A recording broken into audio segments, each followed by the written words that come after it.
Welcome to the Crescendo with Ian Ira Rousso. If you like what you see, hit that subscribe button, tell a friend, and here we go. This is my talk with actor John Mese. You said yesterday you did stand-up comedy. Like when, at what point in your career were year and a half you were doing it?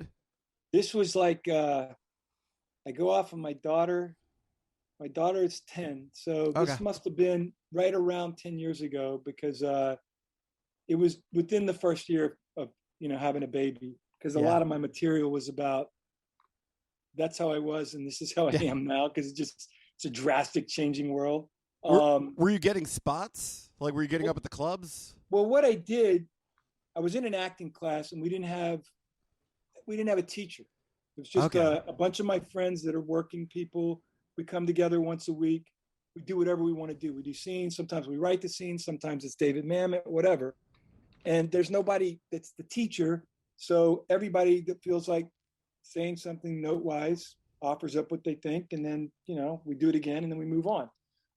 And then somewhere, I guess, right, after Kelsey, my daughter, was born, I thought, man, I want to try this. So I started writing like bits and sets, and I Yeah. would write like I would write a 5 minute chunk or a 10 minute chunk of material. I didn't Yeah. know anything about how to do it other than I watched comedy all my life, Yeah. and loved it. I've always been a big fan. I saw Steve Martin live on his college tours when I was like 12 or 13. Oh, wow. So I go back that far. That's the first live comedy show I think I ever saw. Um, but anyway, I started bringing it in once a week and just I had a room with an audience and I would just do stand up. And I'd only do it once and then kind of listen to notes and stuff. And then the first time I ever did it in a club was the Comedy Store on Sunset, Yeah. Yeah. the Belly Room. Like Yep. somebody I knew said, "Oh yeah, come do it." So I did it, and then I probably did. There was a place on La Brea that was upstairs above like a restaurant. It's like a little room. Might be Um, Berkshire House. I don't know. I don't know if it was around. no, it was like an upstairs downstairs bar, mostly upstairs, restaurant downstairs, kind of Italian, I think. Anyway, Okay. they had a room, and I played that about 3 or 4 times. I did Formosa Cafe outdoors, and I loved it. Like they had an outdoor patio that they did live Okay. shows I on. didn't know they were doing comedy. Well, they were for Yeah. I I didn't know about it either. I found out about it. It was one of my best sort of experiences. And then the Federal Club, Yes, on North Hollywood, North right? Hollywood. Yeah, Yeah, I NoHo did that Station. one. But yeah, it's that's how many lifetimes I did it. I probably did it in clubs maybe 10 times over Okay. that year and a half. So that's my whole experience being in that world that you guys live in. Okay. Yeah, I have more respect for legitimately trained actors than I do comedians. Like, dude, Well, I'm telling you, man. Like, Wild Son, Testimony of Christian Brando. Like, that was unreal. Like, I'm glad I also got to watch it 2 weekends in a row me too. because it was very useful in terms like of understanding like is everything by the script? Like, how do you read the energy of a room? Like, to remain in character. Yeah, it's Yeah, dude. Well, that was like, that was a godsend doing that one man show because my buddy wrote it. It's written. He interviewed Christian Brando, became friends with him, and he said, "Hey, let me interview you and tape it, and I want to write your story." So he had written it, and then Christian Brando died, yeah. and he kind of put it away for years. And then one day he just called me up and he said, "I'm going to send you something. Read it." And I read it, and it was like really interesting. And I thought this is fantastic. Um, and he said, "Would you come over to my house and read it out loud?" Because he didn't know what he wanted to do with it, but he thought maybe it would come to life if an actor read it. And when I went over to his house and read it, I mean, I think by the time I finished, we both knew like this is something to do. Um, but yeah, I was telling you the other day, I did stand up for a year and a half just because I was afraid of it. Yeah. And I respect the hell out of it. But they're very different. Acting and stand-up, they're very different. But being in a one-man show is more similar to stand-up than any other acting I've done. Yeah. Maybe. And I think that the stand-up was a really good warm-up for me to kind of be in that world of a one-man show, which I had never wanted to do. But when I read that script, I was like, oh man, just leaped off the page.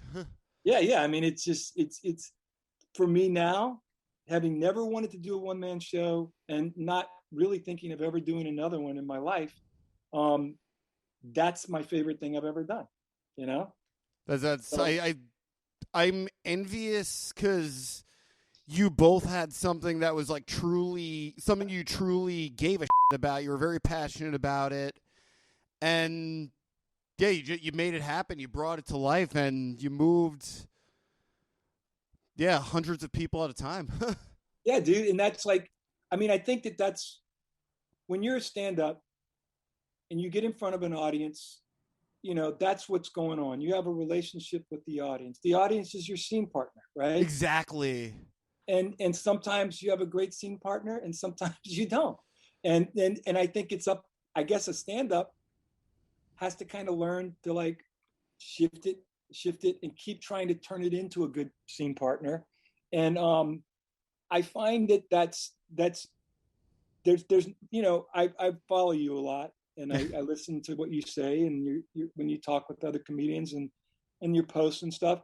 And I think that you're right. And it's the reason I walked away from stand-up, that the only way to get great at stand-up is to constantly do live gigs. Like, that's the only way you get sharp. And that's the same with acting. Well, it is with acting, but with acting, I can do it in an empty room. You know, I can do it in front of a camera. And you can do that with stand-up, but I think to really have the edge as a stand-up, you got to get up in front of a live audience. And you got to do it. And I couldn't, I mean, I had a kid, and I was like, all right, I can't be in clubs like 6 times a week right now. It just, you know, I'm not going to throw myself into that at this point in my life. And so I did it enough to go, I nailed it a few times where I walked away feeling great. And that's kind of awesome, you know? Yeah. You wouldn't be the first actor who's, dabbled in the world. Like I keep forgetting that, Bryan Cranston, he was doing it for a little bit. I can see that. Yeah. I can see that because I worked with him in From Earth to the Moon, and I didn't know who he was. Okay. But we had this was a Tom Hanks thing. Yeah. And we shot it in, I don't know, like Orlando, I guess, because we stayed at Disney World. And the first night there was this big dinner with all of the people that were there. And there was a lot of kind of famous actors. And Bryan Cranston was there, and we're all sitting at this big table with about 30 people at it. And man, he just started telling a story. And the entire table was on him. And it was like he held court for about 5 minutes straight. It was like he was doing stand-up. I mean, there were stories, but everybody was laughing. And I was like, who the hell is this guy? This predates Malcolm in the Middle? Yeah. It predated everything. But I guess he was about to hit. You know what I mean? There was a lot of people like that in that show that were about to hit. And of course, nobody knew that he was going to hit as big as he did. But when I sat at that table, I said, I said, that guy's a star. And he didn't look like a star to me. Like I go, I don't know what a star looks like. But when he started talking, he owned that room. And I thought, that's amazing. It's magic. You know? Magic, a little bit of charisma, some innate qualities that I think we naturally get jealous over. That makes sense. But you know what? What you said is, I bet you he had been doing stand-up then. Because he had the presence to take over that crowd with ease. And that comes from doing it again and again, you know? Don't you think? Yeah, absolutely. Like something that I get, like one of the more I would consider kind of a blessing as far as like the pandemic goes. I'm better at stand-up for doing it in parks and on sidewalks because I have to have stage presence. I have to project. I have to be comfortable in frightening situations, like situations where there isn't a bouncer or a security guy to like stop someone from punching you in the face if you say the wrong thing. Which And I haven't seen you do your live stand up, but I can imagine that you might get into that little area a few times, which would be fun to watch. God. But I felt the same way about when I first started doing the one-man show, Wild Son. I did it in coffee shops and bars. And so I thought, like, okay, man, I might have to deal with like hecklers and stuff. And I mean, I've had people yell at me while I was on stage doing that in bars. But what you started out to say at the beginning there, I really connected to. By the time I got to the theater where you saw me do it at Santa Monica, and by the way, thank you for volunteering and helping me, man. No problem. Two weeks in a row, you came to help me. I needed somebody to help run the house, and that's why you got to see it. But I'm so glad I was you an did. usher, but yeah. I was an usher the second week. The first week, I was just there to support. Well, however it worked out, I just was so glad you were there because we had done Groundlings together. And yes, we did. And we were like, I mean, you're like one of the only guys from class that I got to make it to the show. And a lot of them said they were going to come, and it just never worked out. Yeah. But by the time I got to the theater, I had done it in coffee houses where there's a curtain between like loud talking and they're, working the coffee and blenders and shit. And I'm yelling over all that stuff. And then I've done it in bars where drunks are like yelling back at me. Like at one point I did the Michael Jackson bit, and there was a guy in the back, and this was up in Pismo Beach, and he's like, boo! And I just launched at him, man, and ate him, shut him up, and then kept going. As Christian, did you remain in character as Christian Brando? Well, that was the thing. I said, whatever I do, I got to be Christian. And I just normally just kind of yell people down because, it's like, I don't like to yell, but I can yell, and I can yell really loud. So, and Christian loses it a couple of times. So it's in the character. And if somebody's just not shutting up, I kind of lose it on them. And I did that once or twice in bars because it's not a theater.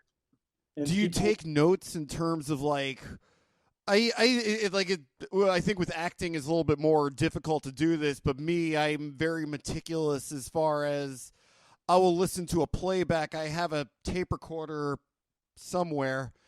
Yeah. But I'll listen to like what didn't hit, what I get a better sense of what how I'm coming off.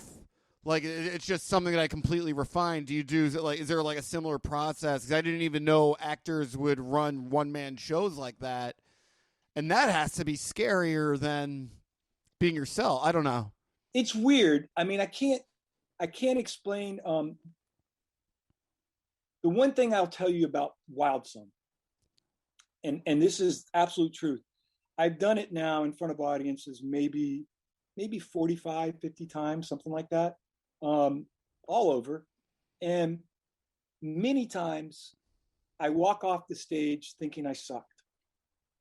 Like, just like you would with any other thing that you do. Like, I didn't knock it out of the park. I didn't get a standing ovation.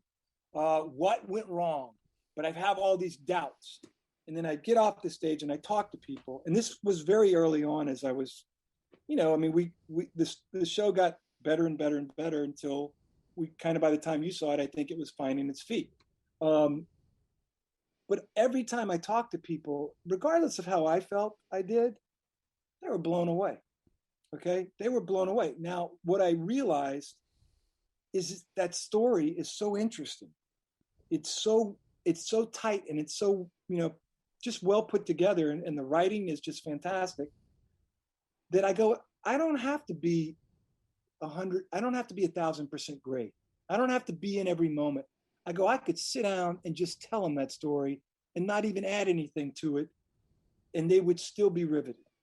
So what I'm going to do is realize that and not get lost in trying to be the best. I'm just going to be in the moment and tell the story. And the more I did that, those things that you talk about, those notes, they happen for me different. Like, I don't write things down. I just kind of remember it. You know what I mean? Like, it's an hour-long show. Yeah. And I can tell you where all the big laughs are. And I know how to finesse them, but I only know that because I've done it in front of a lot of audiences, and I try to never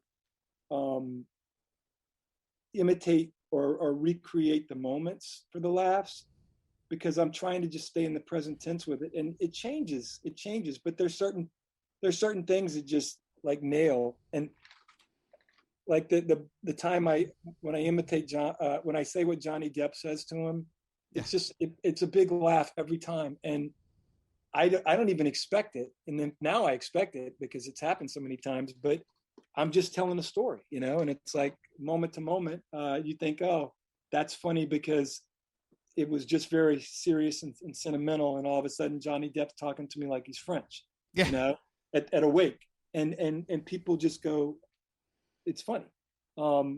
So I don't know, man. I don't do it the same way as you do. I don't have a recording, although I did do a video recording of the show.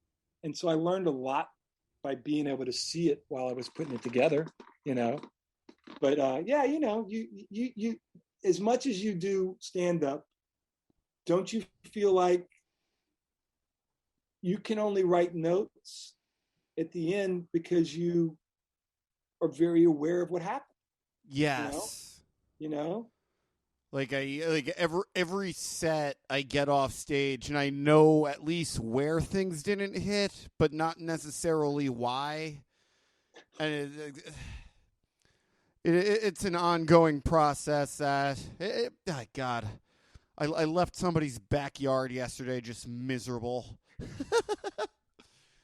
So yeah, one of my friends. You're in their backyard doing stand-up, right? Yeah.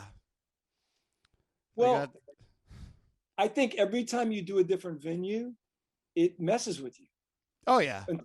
Until you realize how to adapt to all venues. And that, I don't know when that would come, but every time I did a different venue, for Wild Sun, it was a big change.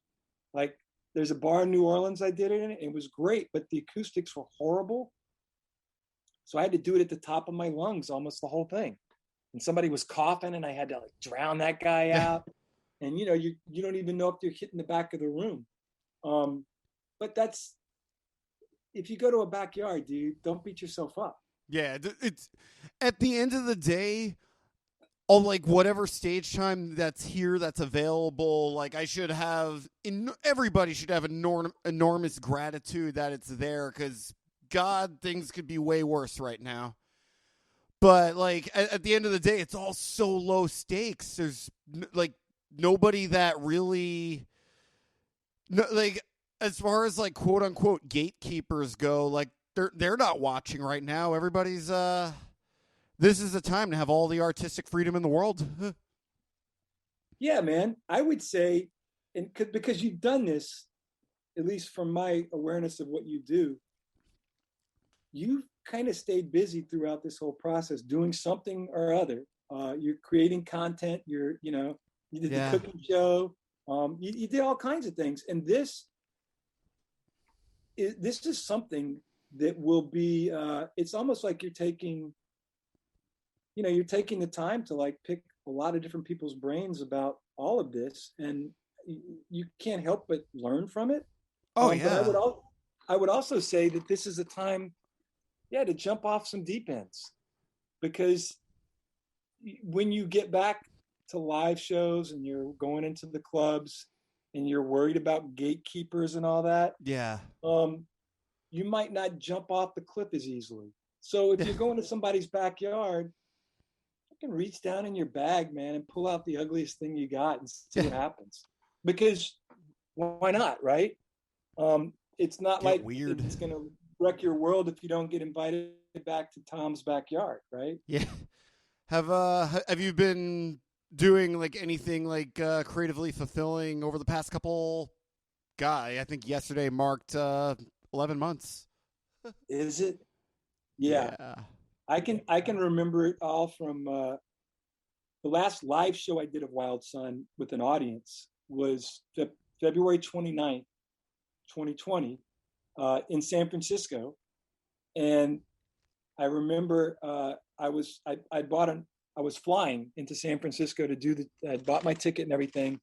And the week before, my wife started telling me, I don't know if you should fly. And I was like, why? Yeah. Why?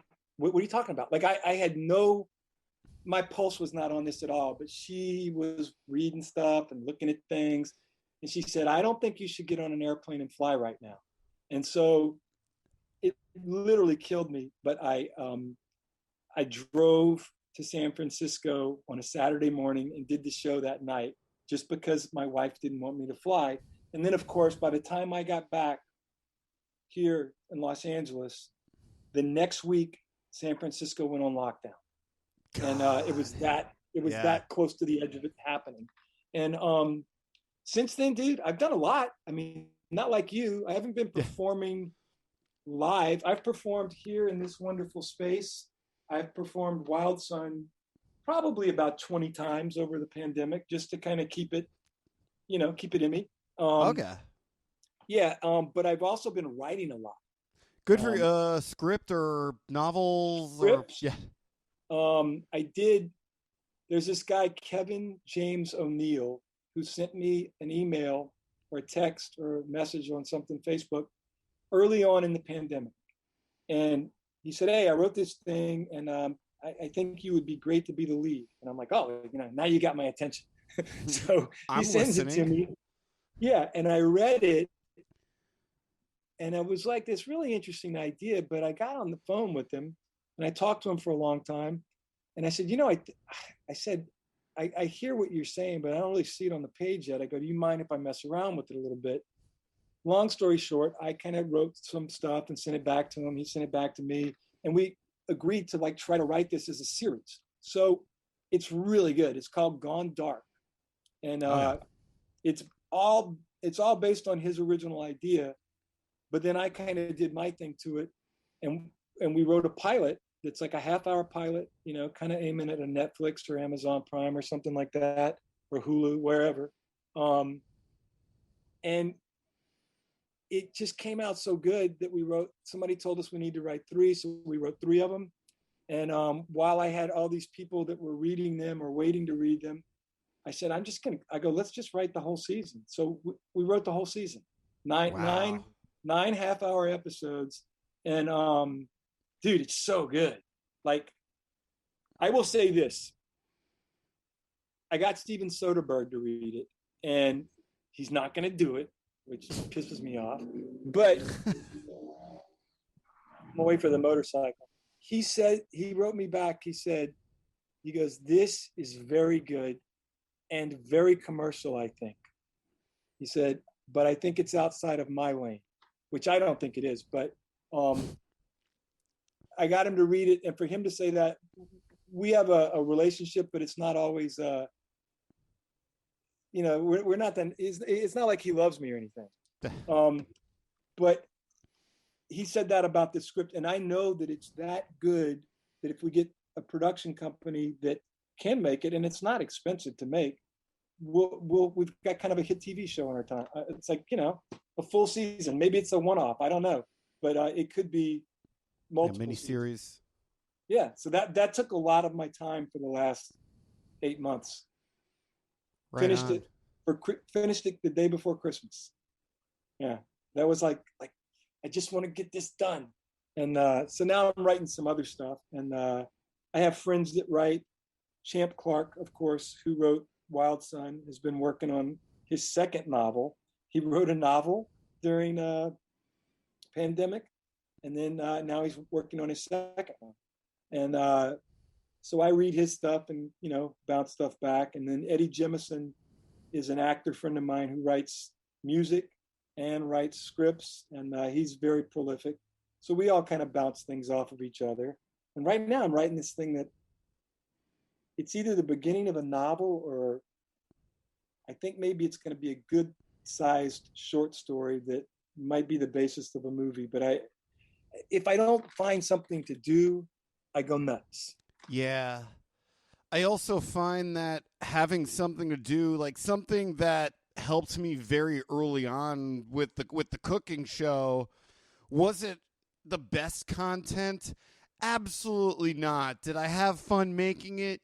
Yes, to some degree. It, like, thanks to doing it, like, I'm now learning how to use Adobe Premiere. But one of the big things in all this, the world throughout March and April was just caving in on us all. Everything we took for granted just put on pause for a while. And having something to do, like, my mind was kept off of it. Like, I was keeping focused on, like, I had projects to keep my, like, attention occupied and do better. Yeah, it keeps you sane. Yeah. I mean, that's like when I took I got a master's in acting from Louisiana State University. And Okay. early on, you know, Anton Chekhov, have you ever heard of him? He's a playwright. Okay. And the Stanislavski technique. This is where all acting comes from, right? But in all of the Chekhov, which is like classic theater literature, there's always a character saying, "We must work. We must work. Without work, we are nothing." And they talk about it. And I never really understood it when I was in college, because I was like, well, what does that mean? But right now, what you're doing, what I'm doing, that's what keeps us sane. It's like you have something that you focus on, and then the world's crumbling all around you. But it's like, oh man, I gotta figure out how I'm gonna get that shot so I can cut this. Yeah. And, oh, how do I edit? Like all those things that you're learning right now, that's bringing you so much peace while the world is crumbling. That you know, it's like I have to be with you. I would rather be with you right here than outside where falling from the sky. Yeah. You know? Like as we speak right now, there is an impeachment trial, which I was watching a little bit of, and it was just like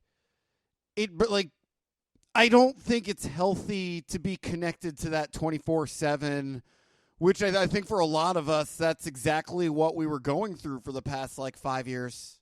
Yeah.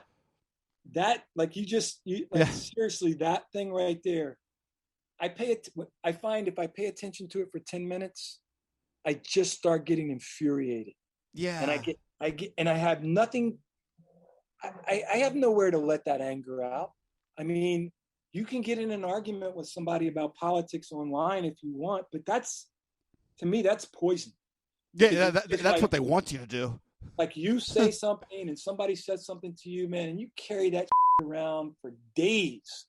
So I just go, I would prefer to not focus. In 5 minutes, you get the day's news. You know what I mean? Yeah. All they do is repeat it. So I pay attention. I know what's going on, but I can't drown myself in it, man, because it's a death nail. And I think everybody is sort of learning that. Not everybody, but a lot of people were like you. You're like you said, they're too. You can't handle it, but they're watching it all day long.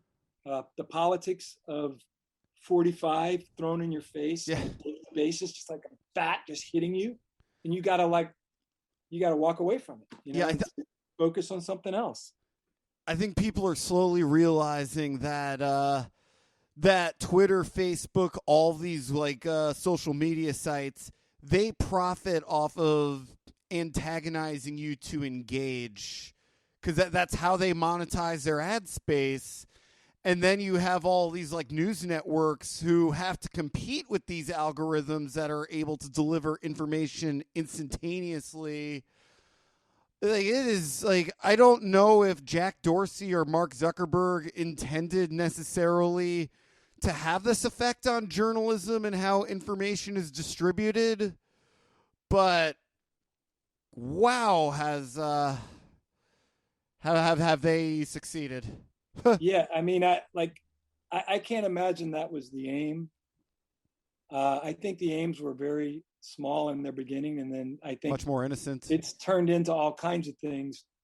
But it's funny. I watched that, and a lot of people said, "Oh, you got to go watch this documentary. What is it? The Social Dilemma." I think Social it's dilemma, called. yes. Yeah. So I watched it, and I watched everybody was saying, "Oh my God, you're not going to believe in this," and I watched it. I watched about 45 minutes of it, and I finally turned it off because I had a I feel like I've known what Facebook and all that. I feel like I know exactly what's going on the whole time, and it's never been a mystery to me of what it's trying to do to me, and I've tried to Yeah. use it to my advantage. Oh, I have a background in advertising, so I saw that, and so none of it was new information to me. I just go, well, I'm going to use it for what I need to do, like filling a room, at a gig. That's what I use Facebook for, is selling tickets to doing Wild Sun or whatever. But I'm not going to get lost in the minutia. I don't, I say what you were going to say, because I have more to add to this. Oh no, I was just gonna say that me and my dad, we like butt heads on the issue of social media regulation a lot, and about like in terms of like its effect on society right now. And when they saw the social network, I'm not the social network, when they saw the social dilemma, my mom called me and was like, "Have you seen the social dilemma yet? Like, this looks like a movie that you probably could have written." Yeah, I wasn't really surprised by any of the. It wasn't really new information to me. Yeah, but to a lot of people, it was. Yeah, isn't it weird how that played as this font of fresh information? Like, to me, I go, what do you think? What do you think? I mean, all the different things that they keep adding to it, it's just there to keep you engaged, keep you engaged. Yeah. And I mean, listen, I fall prey to staying engaged with it too much at some point.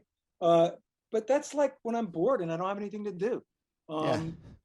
But what was I going to say? Oh, so I did this, and I've made a post about it twice. So Facebook's kind of my thing, because I got more friends on Facebook. And like I said, I've never been able to use the other ones to fill a room. And that's basically my main goal. Yeah. To fill a room, and also to help encourage my writing. Like I write a post, but then I take a little time to write a post to make it good. You know what I mean? Because I want that to be my practice for writing for the day, is I'm going to write. And sometimes I write long posts and stories and stuff.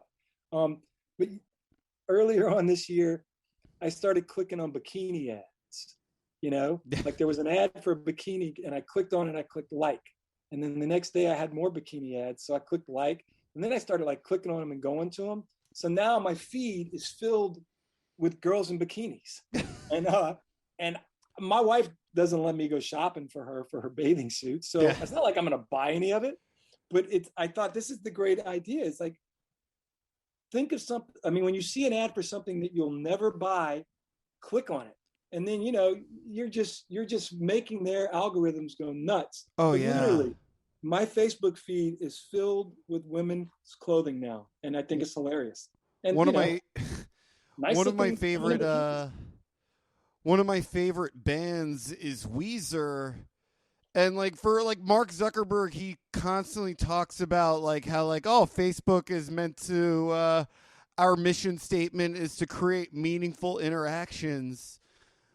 Every time, the only thing that they're showing me at the top of my feed, they're all old Weezer music videos. It's that's not meaningful content. I'm not complaining. It could be worse. They could be trying to antagonize me more, but it's still I could only watch the video for Buddy Holly so many times. And right.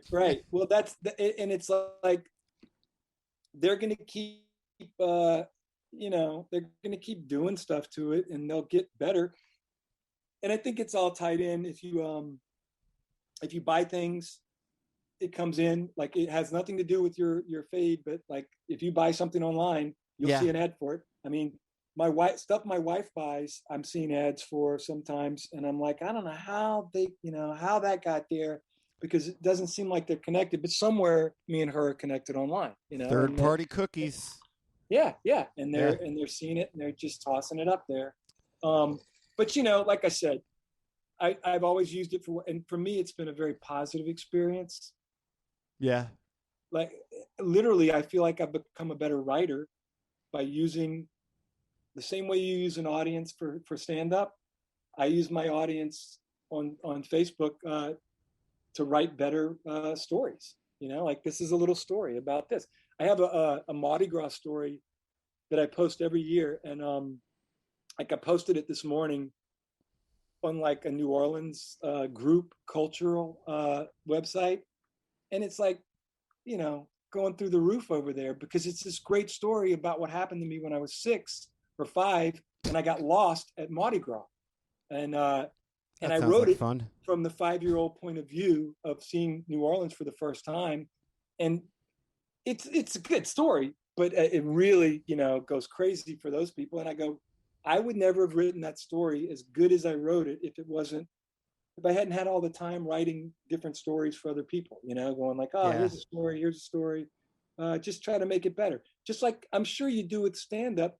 Do you ever write your sets out?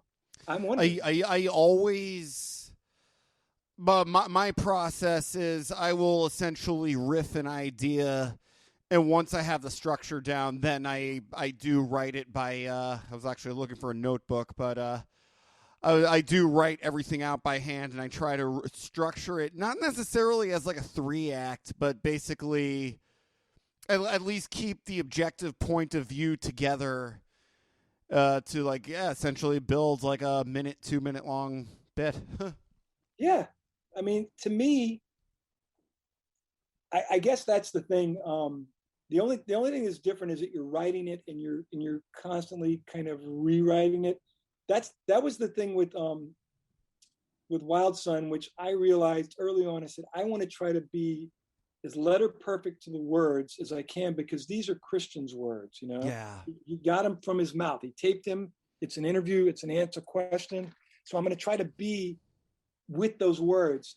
And that's an acting thing that I got a long time ago, is, make it work. Figure out how to say the dialogue and fill it up.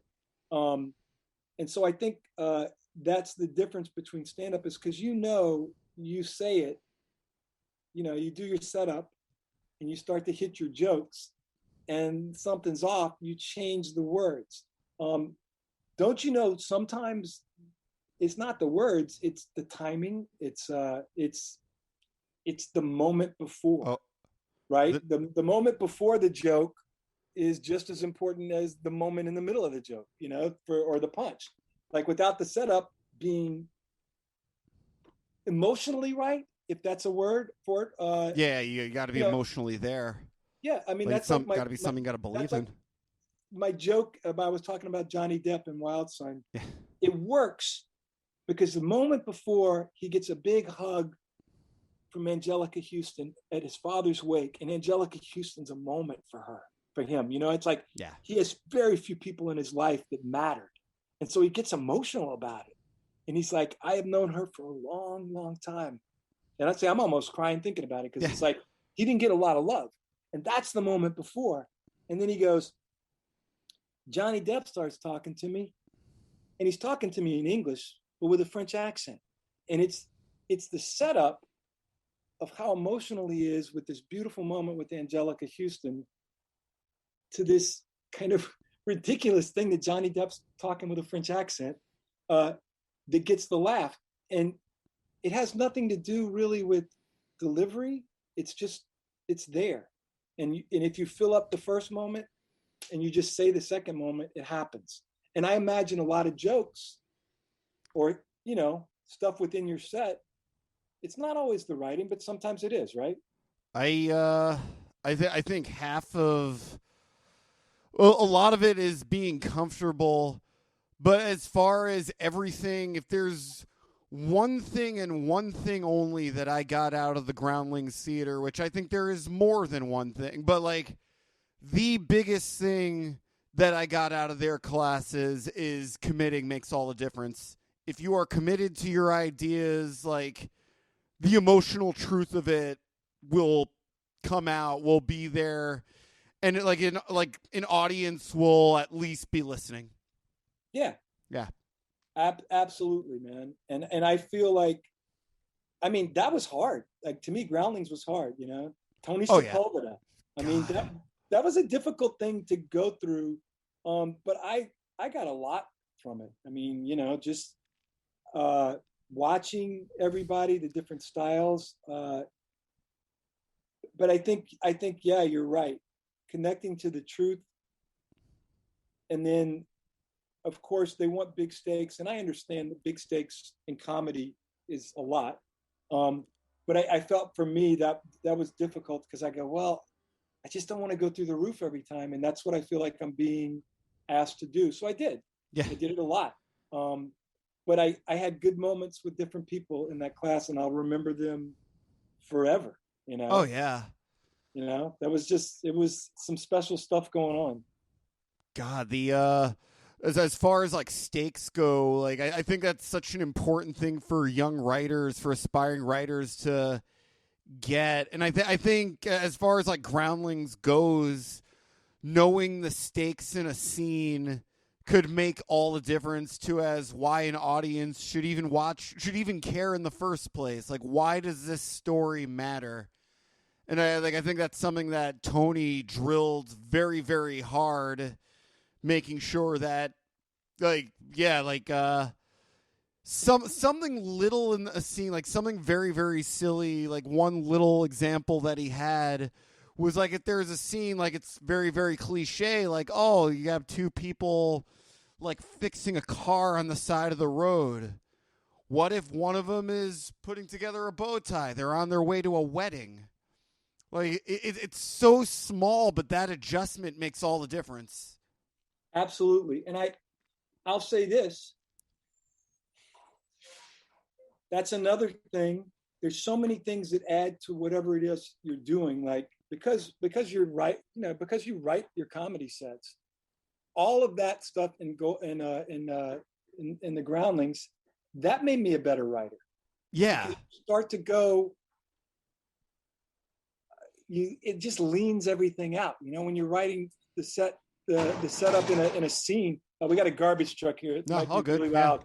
Yeah. But you know, you go. So couples changing a tire by the side of the road. One of them's putting on a bow tie. Is trying to fix his bow tie and his tux. Like, you start thinking in terms of like, give them a picture that says something, so that it works like a shot in a movie. You know. Yeah. Like, the camera comes in and sees that, and the audience knows what's going on. Yeah. And then we go from there. So all of this stuff, I'm waiting for that truck to leave. all of this stuff encourages, you know, and inspires you in your other forms of it. Like with acting, you can get more clean with it, you know? Do I have to do 5 different things? Or maybe I just do one thing that's very clear in that scene that makes people latch onto you, you know? Yes. I mean, the great actors will go, it's about one thing, you know? I just give me one note. What's his name? Jeff Daniels. I read that. He said that the other day when he's doing all those, Aaron Sorkin, that was the name of the guy I was trying to remember. That's the guy that wrote West Wing. So Jeff Daniels said, when he's doing all these things in a movie, like with that kind of writing, and he's got 100 different things in his mind, he goes, a director comes up to him, and so directors asked him, what can I do? What kind of notes do you like? And he said, 5 words or less. Like, in other words, don't give me more than 5 words to think about. Don't tell me this, and this. Because I've had a lot of directors that'll just pound you with notes before you go on stage. And they act as handcuffs. You're going, don't do this, don't do that. Oh yeah, she wants me to be loud here. You're all of a sudden you're a puppet and you have no truth. But if you got all this stuff, you got to memorize the words, you got to hit the mark, you got to know the camera's there, you got to look at the thing, you got all those things going on. The best thing a director can tell you is, what do you want in the scene? You want the girl to smile, or you want her, you want to win her love. It's like, if you focus on one thing, all that goes away. Your body will remember to step on the mark, and you'll remember that you're supposed to look that way or whatever. But you keep your focus on what your objective is, and life is better, and then you get lost in it. And that's what he said. He lives for the moment between action and cut. And the best times when they say cut, you're like, you don't remember what you did because you're just lost in it, And I would say that's a good comedy set. You remember it, but there's a slowing down of time, and there's a, you know what I mean? You kind of like walk into it and things happen, and then it's over and you're like, whoa. That's what will happen to me on stage. Yeah. I remember going in and I remember coming out, and then everything else is like, I have to really think to sort of get all the moments, because it's like a time warp, you got lost and then you came back. And I know comedy's different, but on my good sets, the ones that I felt good about, they kind of resembled that magic moment of like, you go out and you hit the first line and it's like a big laugh, and then, oh, you think that was good? And you just keep going. And then all of a sudden you go, whoa, that's my time. How did I get from here to here? That's the fun, because it's like a marriage and a dance, and everything's going on with the audience, and you're like, we're in sync.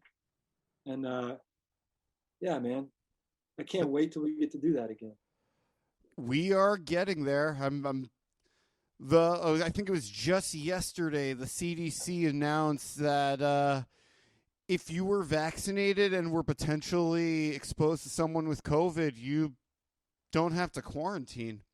Like that's right. A big deal. They know the vaccine works. Yeah.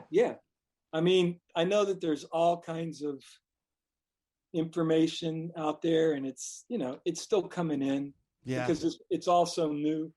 It's going to take time for us to find out exactly how it's all working.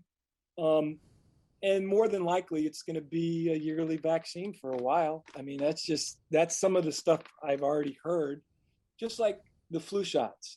Like, people get the flu shots every year to not get the flu. This might be like that for a while, but whatever the case, this is going to be behind us, and live audiences are going to make a comeback. It's going to take time. Yeah. A lot of stuff will remain like this, or we will use this technology way more than we ever did before this, because now we know how to, because we had to.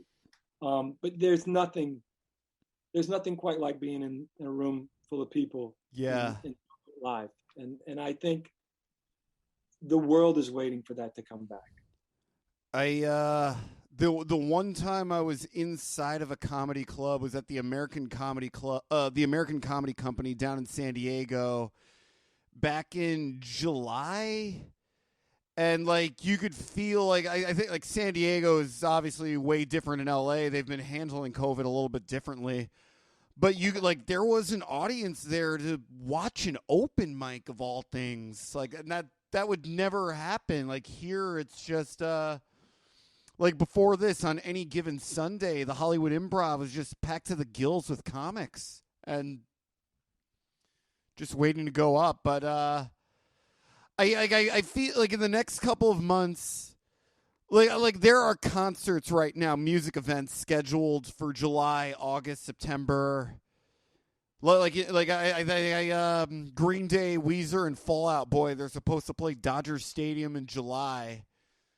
And yeah, people are optimistic that it could happen. I think it's going to happen. Yeah. We don't know when. Like, for instance, we're talking with this friend of mine, Brian Moore. He he's in the theater department at Drexel University, and he's asked us last year. We were going to take Wild Son to Scotland, to Edinburgh for the Fringe Festival. Okay, right on. Like the biggest Fringe festival that there is, sort of the original one, I guess. And we were really excited about it, but then COVID hit. We didn't do our New York date, which was already planned, and we didn't do that. So we're setting up to do, Edinburgh, Scotland in August 21. Maybe. Yeah. Like if it keeps getting better and if that's going on, we will be there. There's a music festival in Gainesville, Florida called The Fest, and they had to postpone last year. And they also have a comedy they do a comedy stage for that festival. And they're optimistic that it's going to happen, but it's still I remember July very well. I'm not taking anything I love for granted after this. I am approaching everything that I love, everything that I want out of life a little bit more differently. Yeah, and I think that's a good thing. Yeah, absolutely, because the amount of times that going back to smartphones and social media, the fact that we were glued, most of my day is spent either editing, doing an interview, or I'm on my phone figuring out ways to expand this platform one step at a time. And it's a productive use of my time, but it's not necessarily healthy. Yeah, I mean, everything in moderation, Yeah. That's just purely for me, looking at the screen too long during the day, just like my daughter's up there doing Zoom classes in her, on computer. My wife is teaching college on her computer. Wow. I'm down here doing on my computer. You got to walk away from it, just for my eyes, but also for your sanity, because it's like, this is a little space that we're living in, and there's a lot to be gleaned from it. But man, I ran every other day since this pandemic. Yeah. And if I don't do that, I feel myself, I get a little crazier. If I don't do something physical, if I don't go outside, I start to lose my mind a little bit more. I start to be a little sharper with people. My emotions are more right there, because you don't realize we're going through something stressful in a way that none of us have ever imagined. Incredibly traumatic. Yeah, it's just, and it doesn't stop. So you got to do a lot of things to just kind of maintain refrigeration, keep your cool. I walked from Sherman Way to Ventura Boulevard and back once, and I was so proud of that. I think that's a total of 8 miles. Yeah. Yeah. And it's clearing, what I mean? It clears your head.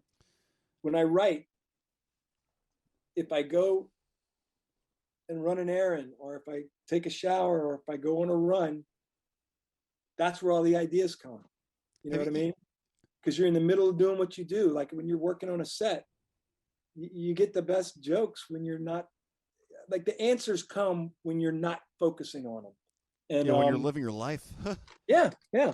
That's the one thing that's good about the phone for me, is I was never good at taking notes. But boy, if I'm on my run and the idea hits me, I just pull it out and I go da da da da da da, and it's written down in my phone. And when I come back, I can go through and go, oh yeah, that's a great idea. Have you ever done the Wisdom Tree hike? I'm sorry, the motorcycles here are deafening. One more time. Have you ever done the Wisdom Tree hike? I don't know that. I don't know what that is. It's above Lake Hollywood. It's a hike that goes up to sort of west of the Hollywood sign. There's one lone tree that overlooks. There's 360 panoramic views of the valley, and it's called the Wisdom Tree? Yeah, Wisdom Tree. I've never been there. I've been I haven't been close enough to throw a rock at the Hollywood sign, but I've been close enough to get good pictures when I first moved out here. but I don't know that area, but I bet Okay. you that's beautiful, huh? I've done a little bit over half the hike before I turned around, and I'm gonna change that one of these mornings. Well, it's Yeah. still cool out. Do you live in that area where you can get to it easily? Yeah, I'm in North Hollywood. It's about to park as close to the entrance. It's about a 15-minute drive. Oh, cool. Yeah. Yeah. I mean, I I do the beach because the beach is, a half a mile that way, and it just takes, it's the ocean is so it takes your mind out of everything else. It doesn't Oh really yeah. matter. You just see the waves. If you happen to see dolphins or Yeah, I saw my first pelicans, pot whatever, of it's like dolphins. you just kind of get lost in that for a while. So that's my escape. There's Um, one particular spot that I've been going to off of PCH if I'm in the area. It's by Malibu State Beach. I think it's like the first stoplight afterwards. You make a left at a Shell station, and then there's like a side road that goes like along the ocean, and there's this one. It might be a private beach. I don't know, but like you walk there and you that's walk down. Like it's just so relaxing. I've And been there. I've been there twice, I think, and it's always explained to me as the nude beach because it's like it's so private that people go there and they'll go naked. But okay, okay. I've only been to it like twice, and I don't think I've ever been there when there was people there. Um, but yeah, I know where you're talking about. Yeah, it's Yeah. like, well, I live down here by south of LAX, and it's it's crazy the days that I've been there and there's been zero people on the beach because Yeah. I kind of go every day, or And that every was other early day. on in the pandemic. Yeah, like sometimes there's people on the beach. Sometimes it's a lot of people out there and they're surfing, but sometimes there's no, like if it's bad weather, there's nobody. And Yeah. it's like if you put on a sweatshirt and you go down to the beach when it's kind of overcast and the waves are getting huge, it's awesome. Um, I wanted to tell you one other thing that I've been working on with this guy, Derek Sitter, has this brilliant short called Tutu Grande, which is available on Amazon Prime for free. You can see it, and I suggest you watch it because that's how you make a short that grabs everybody's attention and wins tons of awards. But he wrote this other thing called Bug Tussle, and he was bouncing the script off of me, but I read it so many times. It's basically a two character piece. And I said, who's going to be playing? It's Coyote and Crow. And I said, who's going to be playing Crow? And he goes, oh, it was going to be him. But I said, I think I should be Crow. And I said, I really think I connect to this role. So he thought about it and he came back. He goes, yeah, man. He goes, you play Crow, I'll play Coyote. So we were set to shoot that like right now.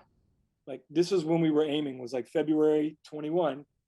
And or actually maybe I think originally we were going to try to do it before Christmas. Then we did it. Then we said let's go to next 21, and now we're just waiting. But we're rehearsing like this, like me and you talking this 20-page script that he wrote, and it's going to be fantastic. And it's just because he's one of those artists that's 1,000% committed to what he's doing, and he's been working this idea over and over in his head. And now we're starting to rehearse, and as soon as things open up, we'll be shooting that, and Right I'm looking on. forward to it. Yeah, it's and we are getting there. Dude, it's right around the corner. I mean, it might not be this summer. I'm hoping it will be. We'll see. Yeah, the comedy clubs initially said July, but I think like the vaccine rollout is like supposedly like it's now back in. They're doing a better job. Yeah, I mean, we'll see. I mean, all you can do is wake up in the morning and see what's available and see how it happens. You can make plans. Like I Yeah. got plans for all kind. Like I'm going to Edinburgh, Scotland, brother. Until I'm not. Yeah. Until I'm not. And I think as it opens up more and more, people will make more and more plans. I don't want to be the guy that's doing something when it's stupid, but Yeah, but I do want to be the guy that's when it's time and it's okay to jump and show everybody else that it's okay, I want to be that guy. Yeah. So I'm gonna keep pushing all my stuff. I gotta go pretty soon here. Yeah, I was about gonna ease into the anything you would like to plug thing. And yeah, for those of you who are listening to this point, something happened with my Zoom recorder, hence that edit. Broke the fourth wall there. But yeah, this was this was such a good conversation on so many levels, and I'm glad you've been keeping healthy. I'm glad you're keeping busy, and I'm looking forward to seeing you on the other side. Is there anything you'd like to plug? Yes, please. And thank you, Ian. I'm a big fan of yours, man. You show up and you're there and you bring yourself constantly, and that is much appreciated. Yeah. I'm a fan, and I want to push a couple of things. One, this Bug Tussle thing that we're going to get made, but please go, if you have Amazon Prime, and check out Tutu Grande. It's TUTU Grande, and it's like 10 minutes long. You'll love it. It's a fantastic short, and it says something, and it's so well done. And then there's a movie also available for rent on Amazon Prime called Noise in the Middle. And I shot it up in Washington 2 years ago. It came out this Halloween. It's a scary psychological thriller, and I'm the lead in it. And I shot it when we were doing Groundlings. Okay. I had to miss the last Sunday or Saturday of Groundlings to go to Washington to shoot this. So that's when I shot it. And it's an independent movie, but it looks like an A movie.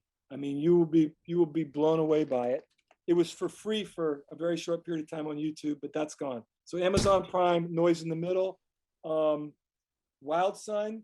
And then I just want to say again, this movie or this series idea that I wrote with this guy, Kevin O'Neill in Florida, it's called Gone Dark.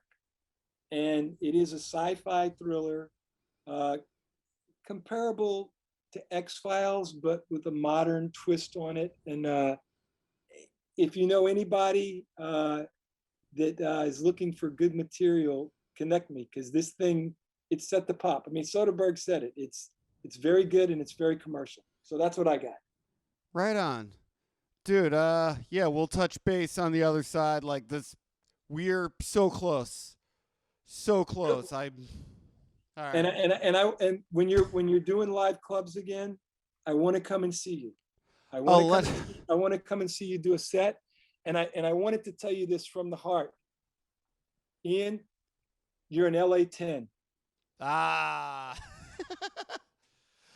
Thank you so much, man.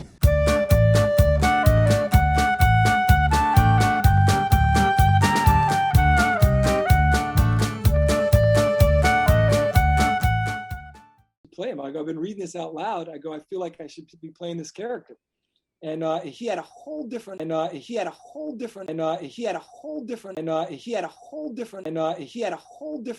rate and subscribe.